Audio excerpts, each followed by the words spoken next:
Hello everyone, I'm Miss Priyanka Goswami and in this video I'm going to discuss about size separation. So under size separation, I'll cover a brief introduction of size separation followed by application of size separation, mechanism of size separation, official standard of powder, and at the end we'll discuss about sieves. So moving toward the introduction of size separation, so it is easily understandable from the term itself that size separation means separation of particle. So we can define size separation as a process that involves the separation of particle of desired size from the mixture of various size particles. So size reduction give particle of varying size and size separation is done to get narrow particle size.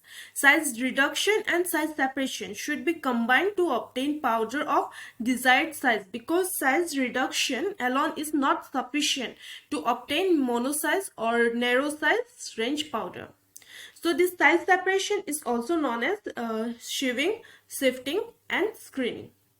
So if we look for the application of size separation, so size separation can be used to prepare granule of desired size so that to ensure good flowability. Size separation is also required to separate undesirable particle.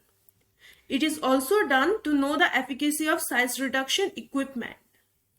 It is done to get the uniform doses form, and during the filling of capsules also the particle must be uniform in weight and doses. Size separation is also done because from size separation we'll get mono size particle which will undergo less segregation. So size separation can be done by three methods. Those are agitation, brushing and centrifugal force. So in agitations, sieves are agitated in a number of ways like oscillation, vibration and gyration.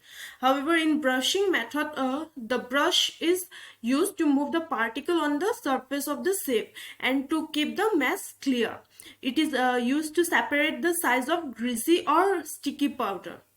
In the centrifugal method, the high-speed rotor is fixed inside a vertical cylinder strip so that during rotation, the particles are thrown out of the centrifugal force and the air stream can be generated by means of air jet in the equipment which help in the separation of particles. Next, moving to the official standard of powder. So in sieving process, the particle that remain on the surface screening surface is known as oversize, and the material that passes through the screening surface are known as undersize. Generally, powders are classified as coarse and fine powder, but in Indian pharmacopoeia, powder are classified as coarse, moderately fine, fine and very fine. The degree of coarseness or fineness is determined with reference to nominal mass aperture size.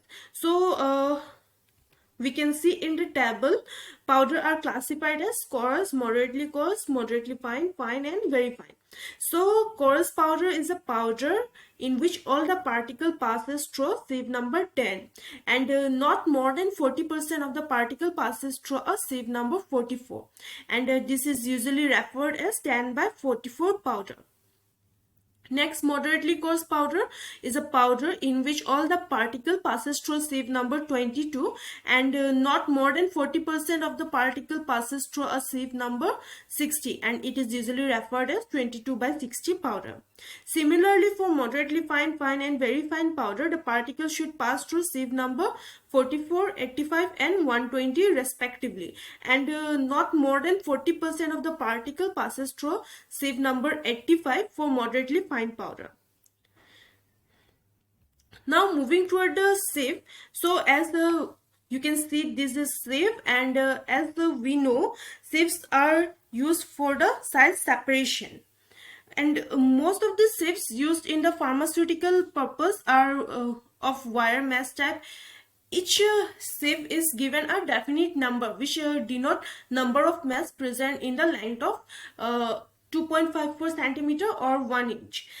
If we look for the construction part of this sieve, so these sieves are made from wire of bronze and stainless steel. and it should be non-reactive with material use. The material used for construction should be resistant to corrosion.